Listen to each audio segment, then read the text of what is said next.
A paz do Senhor esteja em nosso coração, em nosso pensamento e em todo o nosso ser. Que Deus, na sua infinita misericórdia, perdoe os nossos pecados, as nossas ações, falhas e pensamento. E que tudo na nossa vida seja para a honra e glória do Senhor. Que em nome de Jesus a gente consiga produzir fruto do Espírito, andar em Espírito e não na carne. Que a gente abstenha das coisas da carne para viver em Espírito. Romanos capítulo 8. Versículo 1. Portanto, agora nenhuma condenação há para os que estão em Cristo Jesus, que não andam segundo a carne, mas segundo o Espírito. Devemos andar segundo o Espírito, porque assim não vai ter condenação nenhuma para nós. Versículo 2. Porque a lei do Espírito de vida em Cristo Jesus me livrou da lei do pecado e da morte. Porquanto o que era impossível à lei, visto como estava enferma pela carne, Deus enviando Jesus em semelhança de carne do pecado, pelo pecado condenou o pecado da carne. Jesus Cristo veio, pagou um alto preço pela nossa vida e por este motivo somos salvos. Versículo 4. Para que a justiça da lei se cumprisse em nós, que não andamos segundo a carne, mas segundo o Espírito. A justiça da lei vai cumprir em nós quando a gente crucificar a carne e viver do Espírito. 5. Porque os que são segundo a carne inclinam-se para as coisas da carne, mas os que são segundo o Espírito para as coisas do Espírito, quer dizer, aqueles que são segundo o Espírito vai produzir fruto do Espírito: amor, paz, alegria, bondade, benignidade, longanimidade, domínio próprio e outros frutos do Espírito. Gálatas 5, versículo 16 ao 22, que fala sobre o fruto do Espírito e o fruto da carne. Por quê? Os que são segundo a carne vai inclinar-se para as coisas da carne. Olha o versículo 5, não se esqueça. Mas os que estão segundo o Espírito, para as coisas do Espírito. 6. Porque a inclinação da carne é morte, mas a inclinação do Espírito é vida e paz. A inclinação da carne é morte espiritual. Todo ser humano, quando ele produz fruto da carne, ele vai sofrer com as adversidades da vida, porque ele não vai saber lidar com as coisas que vêm sobre a vida dele. Mas, além disso, quando você produz fruto do Espírito, você tem vida e paz, você vive feliz e agrada a Deus, porque é isso que Deus quer, que a gente produza fruto do Espírito. Versículo 7. Porquanto a inclinação da carne é inimizade contra Deus, pois não é sujeita à lei de Deus, nem em verdade pode ser. 8. Portanto, os que estão na carne não podem agradar a Deus. O 7 e o 8 está dizendo que quando a gente inclina a fazer as coisas segundo a nossa vontade, o desejo da nossa carne, coisas do fruto da carne. Olha lá em Gálatas 5, do 16 ao 22, para vocês entenderem o que é o fruto da carne e o fruto do Espírito. Eu tenho um vídeo e eu vou deixar o link aí para vocês.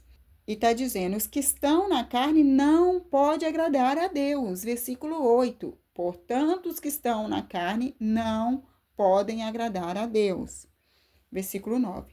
Vós, porém, não estáis na carne, mas no Espírito. Se é que o Espírito de Deus habita em vós. Ele falando para todo cristão que quer obedecer a Deus, ele está dizendo, vocês não estão na carne. Se o Espírito de Deus habita em vós, vocês não estão na carne, estão em Espírito. Então, quer dizer, com esse versículo ele está dizendo, se vocês estão na carne, quer dizer que o Espírito não está habitando em vós. Então, a gente precisa urgentemente buscar, para a honra e glória do Senhor, produzir fruto do Espírito e estar em Espírito, para que a gente consiga ter certeza do Espírito Santo de Deus em nós. E aqui ele fala, mas se alguém não tem o Espírito de Cristo, esse tal não é de Cristo. Está no 9, vou repetir. Vós, porém, não estáis na carne, mas no Espírito. Se é que o Espírito de Deus habita em vós. Se o Espírito de Deus habita em vós, vocês não estão na carne, estão em Espírito. Mas se alguém não tem o Espírito de Cristo, este não é de Cristo. Versículo 10. E se Cristo está em vós, o corpo, na verdade, está morto. A carne está morta por causa do pecado. Mas o seu Espírito vive por causa da justiça. Então, ele está dizendo, se Cristo está em mim, se Cristo está em você, nós não produziremos fruto da carne, porque o nosso corpo está morto, porque a gente está vivendo para Cristo.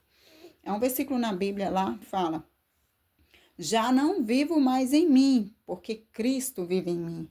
Já não sou mais eu de mim mesmo, eu sou de Cristo. Aí ele já está dizendo: se Cristo vive em você, você já não pode agradar a sua própria carne. 11. E se o Espírito daquele que dentre os mortos ressuscitou a Jesus habita em vós, o Espírito daquele que dentre os mortos ressuscitou a Jesus. Quem ressuscitou Jesus? Foi Deus. Se Deus habita em nós, aquele que dentre os mortos ressuscitou, que no caso é Deus, ressuscitou a Cristo, ele também vai deixar nós vivificado pelo Espírito que em nós habita. Então, no 11 está dizendo: Deus que ressuscitou Jesus e que vivificou Jesus, pelo Espírito Santo dele, também vai vivificar o nosso corpo mortal, porque o Espírito Santo de Deus habita em nós. Mas o Espírito Santo de Deus só habita em nós quando a gente está produzindo o fruto do Espírito. Se está produzindo o fruto da carne, o Espírito Santo de Deus não está com a gente. É isso que está dizendo aqui. 12. De maneira que, irmãos, somos devedores, não a carne para viver segundo a carne. Porque se nós vivemos segundo a carne, morreremos. Mas se pelo Espírito mortificarmos as obras do corpo, viveremos. Aqui no 12 e no 13 é isso que ele está dizendo. Nós somos devedores, mas nós não somos devedores à carne, nós somos devedores ao Espírito, ao sacrifício de Jesus na cruz. E no 13 ele está falando: se você vive segundo a carne, você vai morrer espiritualmente. Mas se pelo Espírito vocês mortificar o seu corpo, as obras da carne, você vai viver. Viver em abundância, viver feliz, viver vida eterna. Não somente na eternidade, mas aqui também você vai viver mais feliz. 14. Porque todos os que são guiados pelo Espírito de Deus, estes são filhos de Deus. Então, se a gente é guiado pelo Espírito de Deus, nós somos filhos de Deus. Em outros versículos fala que se nós não podemos viver segundo a carne, conforme os filhos da desobediência, aqueles que seguem o príncipe das potestades do ar. Então, está dizendo que para poder seguir Jesus e viver conforme a vontade de Deus, nós não produziremos fruto da carne, precisamos produzir fruto do Espírito. 15. Porque não recebeste o espírito de escravidão, para outra vez estar em temor, mas receberam o espírito de adoção de filhos, pelo qual chamamos Abba, Pai. Deus é o nosso Pai. E ele não deu a gente espírito de escravidão para ficar escravo da carne. Ele nos deu o espírito de adoção de filhos, então obediente a ele. E a gente precisa obedecer a Deus produzindo fruto do Espírito. 16. O próprio Espírito testifica com o nosso espírito que somos filhos de Deus. 17. E se nós somos filhos, somos logo herdeiro, também verdadeiramente herdeiro de Deus. E co-herdeiro de Cristo, se é certo que com ele padecemos, para que também com ele sejamos glorificados. O 17 está dizendo: nós somos filhos de Deus, co-herdeiros do reino e co-herdeiros de Cristo. E como Cristo também passou por aqui, não pecou, veio em carne, venceu o pecado, nós também devemos lutar contra a carne, lutar contra todas as potestades, hostes celestiais, e a gente só vai conseguir isso produzindo o fruto do Espírito, porque o Espírito vai vir morar na gente. Versículo 18. Porque para mim, tenho por certo que as aflições deste tempo presente não são para comparar com a glória que nos há de ser revelada. As aflições que acontecem conosco hoje não dá para comparar com a maravilhosa glória que vai ser revelada para nós. 19. Porque a ardente expectação da criatura espera a manifestação dos filhos de Deus. 20. Porque a criação ficou sujeita à vaidade, não por sua vontade, mas por causa do que a sujeitou. 21. Na esperança de que também a mesma criatura será libertada da servidão, da corrupção, para a liberdade da glória dos filhos de Deus. 22. Porque sabemos que toda a criação geme e está juntamente com dores de parto até agora. 23. E não só ela, mas nós mesmos que temos as primícias do Espírito, também gememos em nós mesmos, esperando a adoção, a saber, a redenção do nosso corpo mortal, glorificado. 24. Porque em esperança nós fomos salvos. Ora, a esperança que se vê não é a esperança, porque o que alguém vê, como também o esperará. Mas o que esperamos, não vemos, com paciência o esperamos. Esperamos a glória de Deus se manifestar em nós. Nós não vemos, mas nós esperamos. 26. Da mesma maneira, também o Espírito ajuda as nossas fraquezas, porque não sabemos o que havemos de pedir como convém. Mas o mesmo Espírito que intercede por nós com gemidos inexprimíveis. O Espírito Santo intercede por nós junto ao Pai com gemidos inexprimíveis, porque não sabemos como pedir. 27. E aquele que examina os corações sabe qual é a intenção do Espírito, e é ele que, segundo Deus, intercede pelos santos. Glória a Deus. Versículo 28. Sabemos que todas as coisas contribuem juntamente para o bem daqueles que são chamados segundo o seu propósito. Aqueles que são chamados por Deus, segundo o propósito de Deus. Todas as coisas contribuem para o bem dele. É todas as coisas. Coisas ruins e coisas boas. Porque Deus tem propósito em tudo que nos acontece. Tudo. Versículo 29. Porque os que dantes conheceu, também predestinou, para serem conforme a imagem de seu filho, a fim de que ele seja o primogênito entre muitos irmãos. Os que antes conheceu, Deus predestinou para nós sermos conforme a imagem de Jesus, a fim de que Jesus seja o primogênito entre muitos irmãos. Que lindo, gente. Versículo 30. E aos que ele predestinou, a este ele chamou. E aos que ele chamou, a este também ele justificou. E aos que justificou, a este também glorificou. Glória a Deus, aleluia. Não se preocupe se você tem chamado diante do Senhor. Se Deus te chamou para fazer algo, se posicione, se coloque no caminho que Deus escolheu para você. E acredite, é Deus que te justifica. Se Deus te chamou, Ele também te capacita. E tudo vai dar certo quando você se permanecer no caminho que Deus escolheu para você. Versículo 31. Que diremos, pois, a estas coisas? Se Deus é por nós, quem será contra nós? 32. Aquele que nem mesmo a seu próprio filho poupou, antes o entregou por todos nós, como nos não dará também com ele todas as coisas? Versículo 33. Quem intentará acusação contra os escolhidos de Deus? É Deus quem os justifica. É Deus quem nos justifica. 34. Quem é que condena? Pois é Cristo quem morreu. Ou antes, quem ressuscitou dentre os mortos, o qual está à direita de Deus e o que também intercede por nós? Cristo intercede por nós diante de Deus. 35. Quem nos separará do amor de Cristo? A tribulação? Ou a angústia?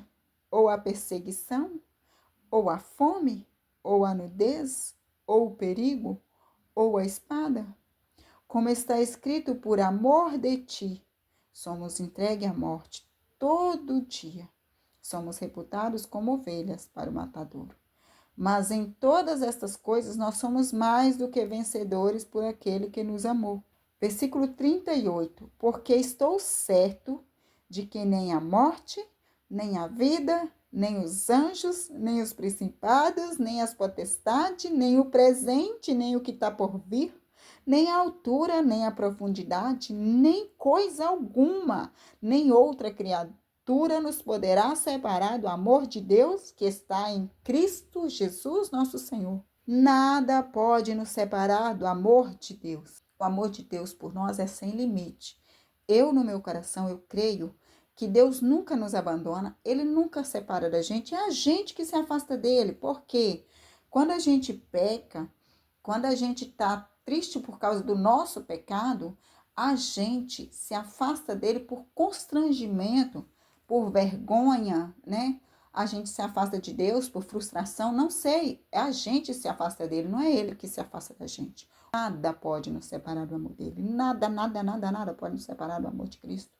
Deus nos amou de tal forma, João 3, verso 16. Deus amou o mundo de tal maneira que deu o seu único filho, para que todo aquele que nele crê não pereça, mas tenha a vida eterna. Então, se Deus fez isso por nós, deu a nós o direito de ser filho, e deu um amor tão grande por nós que nada pode nos separar do amor dele, só que ele pede a gente que, em nome de Jesus, crucifique a carne e viva do Espírito. Pare de produzir fruto da carne. Ele pede que viva do Espírito, para que o Espírito Santo venha morar em nós. Mais uma vez, eu lembro a vocês, não fique retido somente a palavras que vocês ouvem de pregadores, de evangelistas, de missionários, né? Do que eu digo, não. Conhecereis a verdade e a verdade vos libertará. Busque na palavra a revelação da parte do Espírito Santo. Vai estudar a Bíblia, vai procurar Jesus, vai conhecer Jesus, vai saber os exemplos de Jesus, porque é assim que você vai se aproximar dele. Conheça o que Deus fez no Novo Testamento, o que Deus fez enquanto Jesus estava aqui, enquanto Deus faz hoje. Hoje, se você procurar aí, se você sair e conversar com algum cristão, você vai saber testemunho, porque Deus fez e faz maravilhas e fará maravilhas na nossa vida e em nossa volta. Basta a gente abrir os olhos e enxergar, abrir os ouvidos e ouvir, né? Então, assim, faça a tua parte.